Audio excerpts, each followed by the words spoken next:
Chapter 2. The Council with the Munchkins.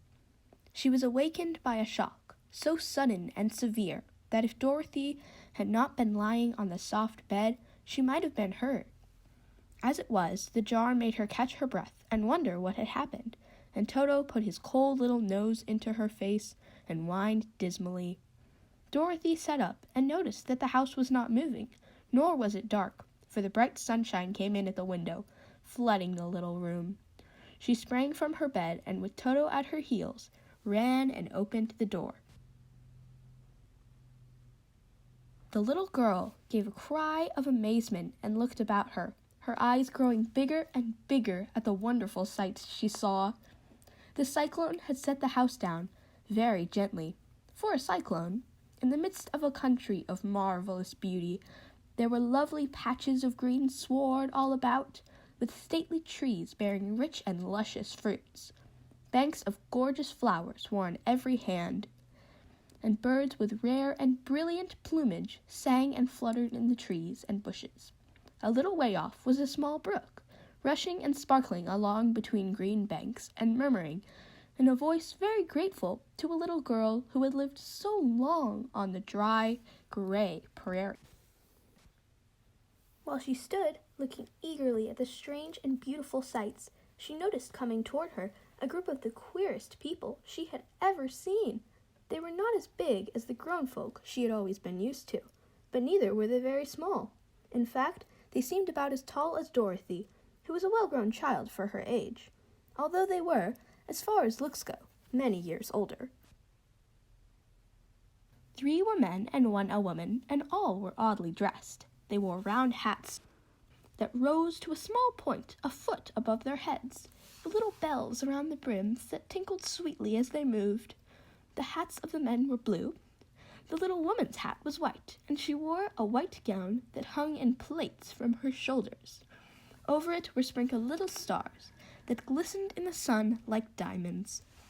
The men were dressed in blue, of the same shade as their hats, and wore well-polished boots with a deep roll of blue at the tops. The men, Dorothy thought, were about as old as Uncle Henry, as 2 of them had beards. But the little woman was doubtless much older. Her face was covered with wrinkles, her hair was nearly white, and she walked rather stiffly. When these people drew near the house where Dorothy was standing in the doorway, they paused and whispered among themselves, as if afraid to come farther. But the little old woman walked up to Dorothy, made a low bow, and said in a sweet voice, "You are welcome, most noble sorceress, to the land of the Munchkins. We are so grateful to you for having killed the Wicked Witch of the East, and for setting our people free from bondage." Dorothy listened to the speech with wonder. What could the little woman possibly mean by calling her a sorceress, and saying that she had killed the Wicked Witch of the East? Dorothy was an innocent, harmless little girl who had been carried by a cyclone many miles from home, and she had never killed anything in all her life. But the little woman evidently expected her to answer, so Dorothy said, with hesitation, "You are very kind, but there must be some mistake. I have not killed anything." "Your house did, anyway," replied the little old woman, with a laugh, "and that is the same thing. See," she continued, pointing to the corner of the house, "there are her 2 toes, still sticking out from under a block of wood." Dorothy looked, and gave a little cry of fright. There, indeed, just under the corner of the great beam the house rested on, 2 feet were sticking out, shod in silver shoes with pointed toes. "Oh dear! Oh dear!" cried Dorothy, clasping her hands together in dismay. "The house must have fallen on her. Whatever shall we do?" "There is nothing to be done," said the little woman, calmly. "But who was she?" asked Dorothy. "She was the Wicked Witch of the East, as I said," answered the little woman. "She has held all the Munchkins in bondage for many years, making them slave for her night and day. Now they are all set free, and grateful to you for the favor." "Who are the Munchkins?" inquired Dorothy. "They are the people who live in this land of the East, where the Wicked Witch ruled." "Are you a Munchkin?" asked Dorothy. "No, but I am their friend, although I live in the land of the North." When they saw the Witch of the East was dead, the Munchkins sent a swift messenger to me, and I came at once. I am the Witch of the North." "Oh, gracious!" cried Dorothy. "Are you a real witch?" "Yes, indeed," answered the little woman. "But I am a good witch, and the people love me. I am not as powerful as the wicked witch was who ruled here, or I should have set all the people free myself." "But I thought all witches were wicked," said the girl, who was half frightened at facing a real witch. "Oh, no, that is a great mistake. There were only 4 witches in all the land of Oz, and 2 of them, those who live in the north and in the south, are good witches. I know this is true, for I am one of them myself, and cannot be mistaken. Those who dwelt in the east and west were, indeed, wicked witches, but now that you have killed one of them, there is but the one wicked witch in all the land of Oz, the one who lives in the west." "But," said Dorothy, after a moment's thought, "Aunt Em has told me that all the witches were dead years and years ago." "Who is Aunt Em?" inquired the little old woman. "She is my aunt who lives in Kansas, where I came from." The Witch of the North seemed to think for a time, with her head bowed and her eyes upon the ground.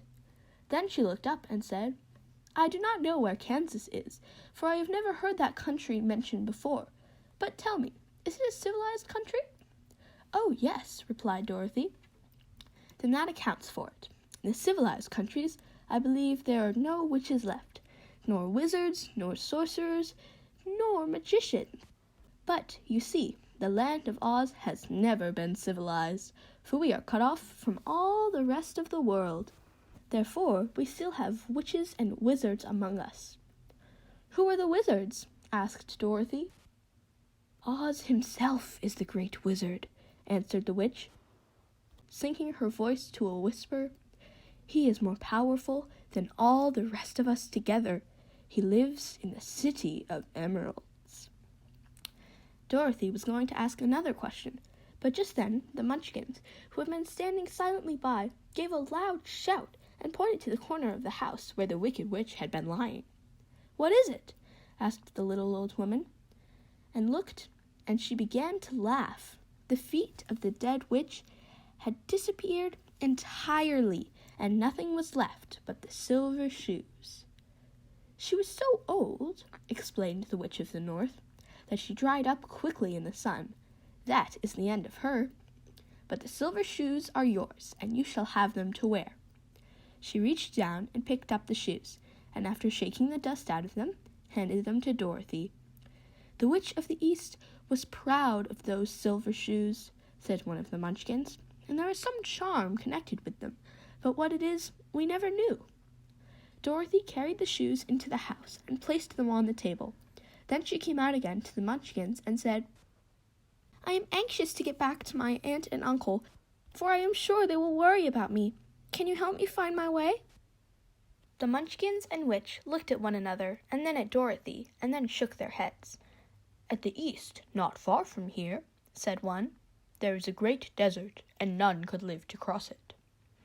"It is the same at the south," said another, "for I have been there and seen it. The south is the country of the Quadlings." "I am told," said the third man, "that it is the same at the west, and that country, where the Winkies live, is ruled by the wicked witch of the west, who would make you her slave if you passed her way." "The north is my home," said the old lady, "and at its edge is the same great desert that surrounds this land of Oz. I'm afraid, my dear, you will have to live with us." Dorothy began to sob at this, for she felt lonely among all these strange people. Her tears seemed to grieve the kind-hearted Munchkins, for they immediately took out their handkerchiefs and began to weep also. As for the little old woman, she took off her cap and balanced the point on the end of her nose, while she counted 1, 2, 3 in a solemn voice. At once the cap changed to a slate, on which was written in big white chalk marks, "Let Dorothy go to the City of Emeralds." The little old woman took the slate from her nose and, having read the words on it, asked. "Is your name Dorothy, my dear?" "Yes," answered the child, looking up and drying her tears. "Then you must go to the City of Emeralds. Perhaps Oz will help you." "Where is this city?" asked Dorothy. "It is exactly in the center of the country, and is ruled by Oz, the great wizard I told you of." "Is he a good man?" inquired the girl, anxiously. "He is a good wizard. Whether he is a man or not, I cannot tell, for I have never seen him." "How can I get there?" asked Dorothy. "You must walk. It is a long journey, through a country that is sometimes pleasant and sometimes dark and terrible. However, I will use all the magic arts I know of to keep you from harm." "Won't you go with me?" pleaded the girl, who had begun to look upon the little old woman as her only friend. "No, I cannot do that," she replied, "but I will give you my kiss, and no one will dare injure a person who has been kissed by the Witch of the North." She came close to Dorothy and kissed her gently on the forehead. Where her lips touched the girl, they left a round, shining mark, as Dorothy found out soon after. "The road to the City of Emeralds is paved with yellow brick," said the witch, "so you cannot miss it. When you get to Oz, do not be afraid of him, but tell your story and ask him to help you. Goodbye, my dear." The three Munchkins bowed low to her and wished her a pleasant journey, after which they walked away through the trees. The witch gave Dorothy a friendly little nod, whirled around on her left heel 3 times, and straightway disappeared, much to the surprise of little Toto, who barked after her loudly enough when she had gone, because he had been afraid even to growl while she stood by. But Dorothy, knowing her to be a witch, had expected her to disappear in just that way, and was not surprised in the least.